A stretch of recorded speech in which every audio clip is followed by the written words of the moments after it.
এই ট্যাঙ্কটা দেখছেন কত সুন্দর। এর ট্যাঙ্কটা মানে সব এক একটা আলাদা আলাদা ডিজাইন হয়ে আছে। নমস্কার, আজকে আমি আলোচনা করছি অ্যাডেনিয়াম গাছের উপর শীতকালীন পরিচর্যা কি কি করবেন। শীতকালে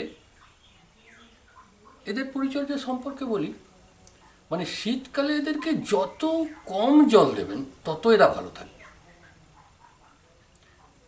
ন্যূনতম বেঁচে থাকার জন্য যেটুকু জল প্রয়োজন।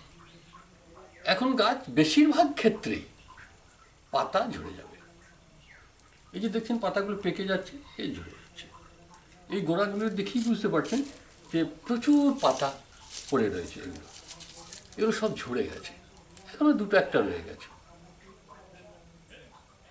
এটা সিড, এটা আবার পেকে যাবে। পেকে যখন একটু ফেটে যাবে তখন সিডগুলো বের করে নিয়ে চারা তৈরি করা যায়। এই যে এগুলো চারা করে নিয়েছিলাম। তবে এর পরিচর্যা বলতে চারা করার সময় মনে রাখবেন কোকোপিটের উপরে চারাটা তৈরি করবেন। চারা করার সময় স্প্রে করে জল দেবেন। চারা ফুটে যাওয়ার পর জল যতটা কম দেওয়া যায়।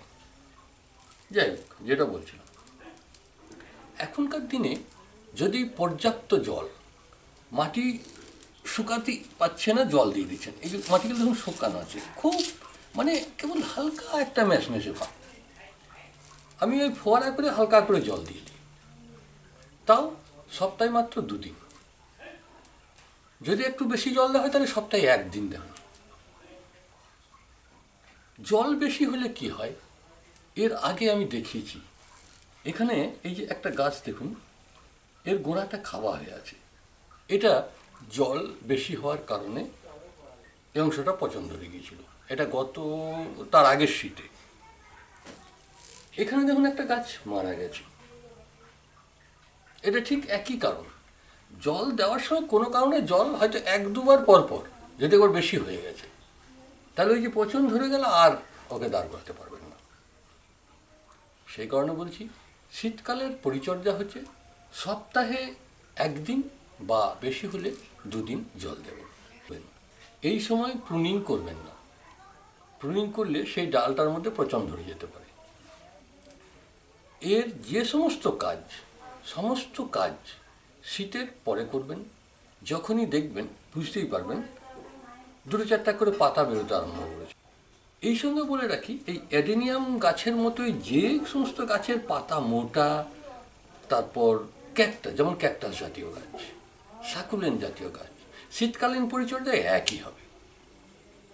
জল কম দেবেন, কোনো রুটসের কাজ, প্রুনিংয়ের কাজ করবেন না, এমনকি রিপোর্টিং শুদ্ধ করবেন, গাছ ভালো থাকবে। এরপর শীত হেঁটে যাওয়ার পর যখন বুঝতে পারবেন যে এরা এবার পাতা গজানোর চেষ্টা করছে, সেই সময় থেকে প্রথম দিকে হালকা করে খাবার দেবেন। কি খাবার দেবেন আমি বলেছি।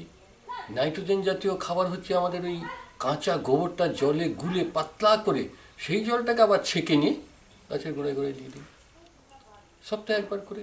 আর সপ্তাহে 1বার করে দিন খৈল জলটা পাতলা করে। তাহলে সপ্তাহে 1 দিন খৈল জল দেন, সপ্তাহে 1 দিন গোবর জল দেন।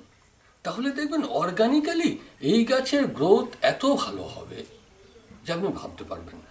গ্রোথ যদি খুব বেশি তাড়াতাড়ি প্রয়োজন মনে করতেন, তাহলে প্রতি বছর 1বার অবশ্যই গোড়ার মাটি মানে রিপোর্টিং করার প্রয়োজন। গোড়ার মাটিটাকে চেঞ্জ করার, পটটাকে হয়তো চেঞ্জ না করলেও চলবে।